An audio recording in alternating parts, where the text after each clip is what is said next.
Welcome back, Ultimate fans, and here we are again for another edition of the AUDL Take. If you're new here, welcome, and if you've been here a while and just been watching, it'd be awesome if you guys hit the like button, hit the subscribe button. The more we do that, the more content I'm going to be able to bring to you guys and expand the show bigger and better each and every week. Our first segment today is once again a bunch of signings that are going on in the AUDL. I mean a slew of them. They're just coming out left and right. We're going to start with the Seattle Cascades, and that's with Mark Burton and Dennis Cassiow. Let's start with Mark Burton. Is in his 5th year now with the Seattle Cascades, 5th all-time leader in career assists. He's going to score. He's going to set you up in position for other players to score, and really he's what keeps Seattle a very competitive team at the moment. And add that with Dennis Cassiow. This guy was explosive last year, a stellar player who really made his mark. I'm really interested to see how he developed with this team and in the league itself. So it's good to see these two guys on Seattle Cascades, keeping that team relevant and powerful in a division that's going to be very tough compared to where it's been in the last few years. But I have Dallas and Austin come in. It's good to keep as many players as you've had before, because this is going to be even more of a Wild West, especially with 2 new teams in the division. Moving on to Pittsburgh, we got the AUDL All-Star MVP Max Shepard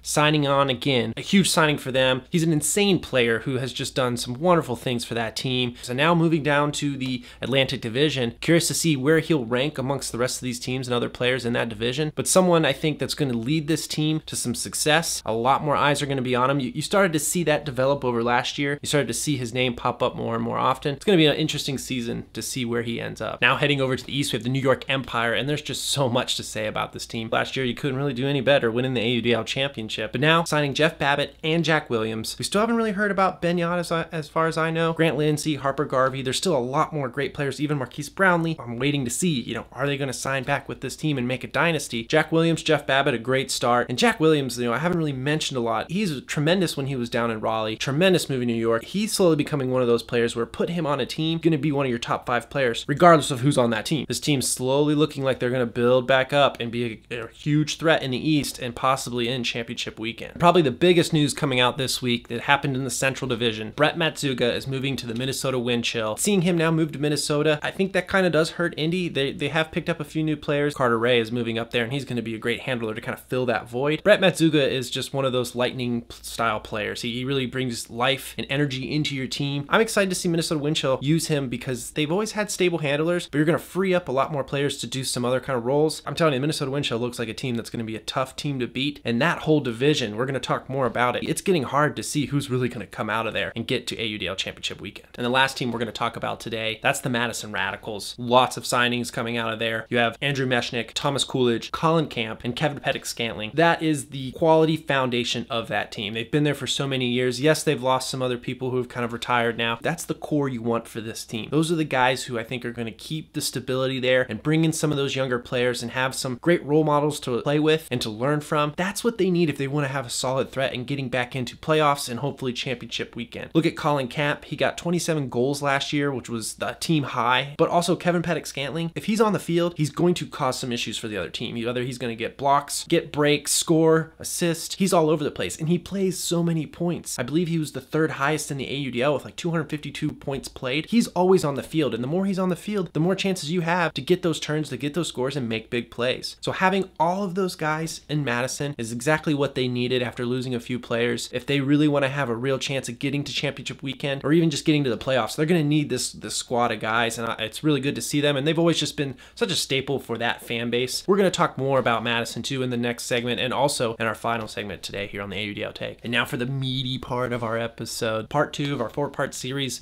predicting who's going to win each division and possibly go to the AUDL championship weekend. And we're actually talking about the Central Division. This is probably going to be the hardest division for me to really predict. All these teams are so close, but like we did last episode, we're going to start from the bottom and move to the top. Starting at the bottom of the Central Division, I don't think I'm going to really surprise anybody with this pick, but that's the Detroit Mechanics. They didn't win a game at all the last year. They really haven't won that many in the past couple years. I'm glad to still see them in the league. They're one of those teams where one day when they are a threat, it's just going to be amazing to see that they've stuck around this long. There's a lot of great players there. They just really haven't built that star power base. They really don't have enough players to compete against a very strong division. This year, they're just just going to need to focus on getting a win or two. And really, this whole season should be looking for those games ahead in your schedule. You know that you can possibly win these games. And if you can do that, I think just focus on come away with 2 or 3 wins this year. But in the end, I think they're going to still be on the bottom of the division. Right above them is probably going to be the Chicago Wildfire. I think losing Raider, Kirk Gibson, I just don't see them keeping up with the power dynamics that's moving around there in the Central. There just seems to be a lot more signings and a lot more people moving to other teams there, and Chicago still just hasn't built that kind of environment where they're going to bring in so many quality players from different areas or different clubs. They're still just going to be kind of competing, and I think they're going to get a few upsets on other teams, but I think this year they're going to just finish there about 4th place in that division right above Detroit. Prove me wrong, but that's where I feel like Chicago's going to be ending up. Now for our 3rd place spot in the Central, I have been thinking about this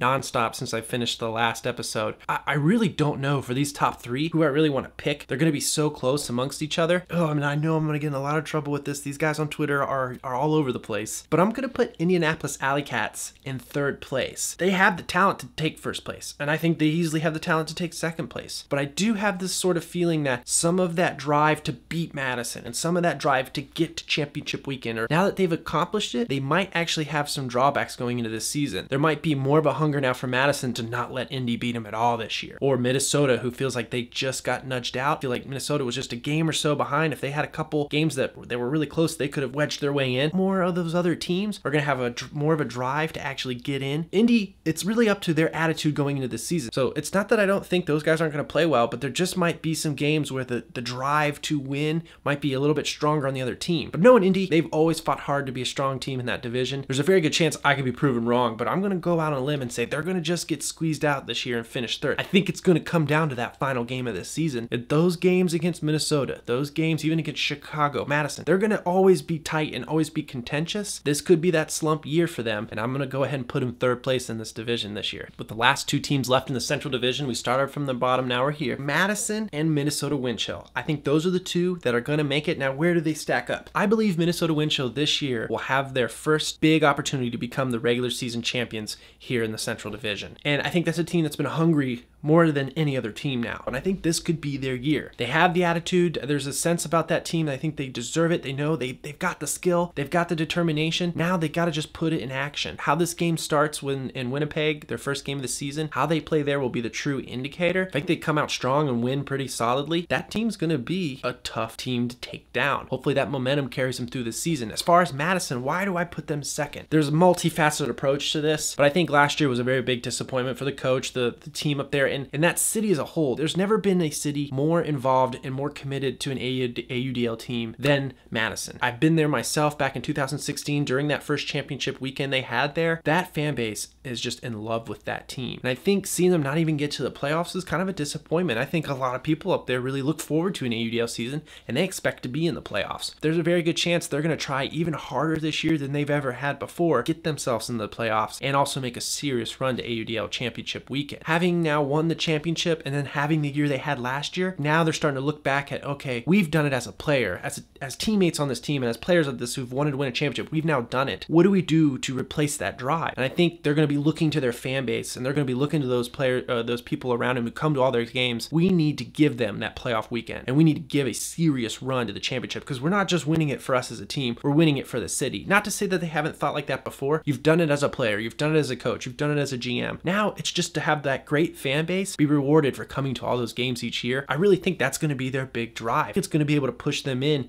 and get them in second place, at least in this division. This is going to be a team that is going to have their drive back this year and who are really going to push the envelope. With a good battle against Minnesota in the end, they could get themselves into championship weekend. So who wins in that battle? If it's Minnesota Wind Chill and the Madison Radicals, who is going to go to championship weekend? Man, I'm going to tell you, this has just been the toughest one, because easily Indy could be in this. Easily. I'm going to have to say Madison Radicals this year are going back to championship weekend. With the people they have, and I think what happened last year, they are hungry. They are ready to get back there, and they're going to be hosting the championship weekend with that rabid fan base. They want to put on a show for them, and I think they're going to do everything they can this year to make it happen. So let's recap all this. Where does that put us? Minneapolis is on top with Madison in second. Then we'll have Indianapolis rounding out the top three, and then we have Chicago and Detroit rounding it out. But I still put Madison as the team that's probably going to make it to the AUDL championship weekend this year. I think last year was a fluke for for them, and this is the year they proved that it was. And now for our final segment of the day. Thanks again for tuning in and actually sticking through this whole episode. The big story coming out this past week was the AUDL Championship weekend will once again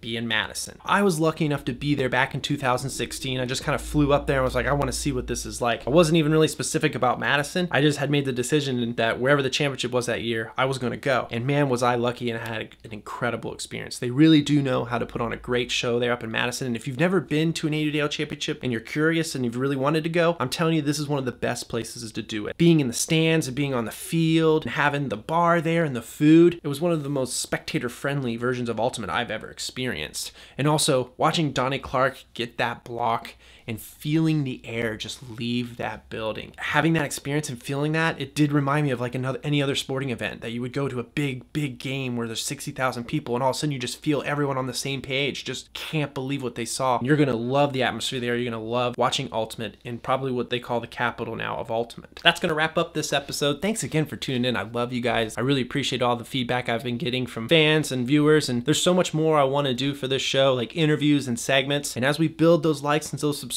I will have more time. All that new content will definitely be on its way. Thanks again for tuning in, and I'll see all of you again next week on the AUDL Take.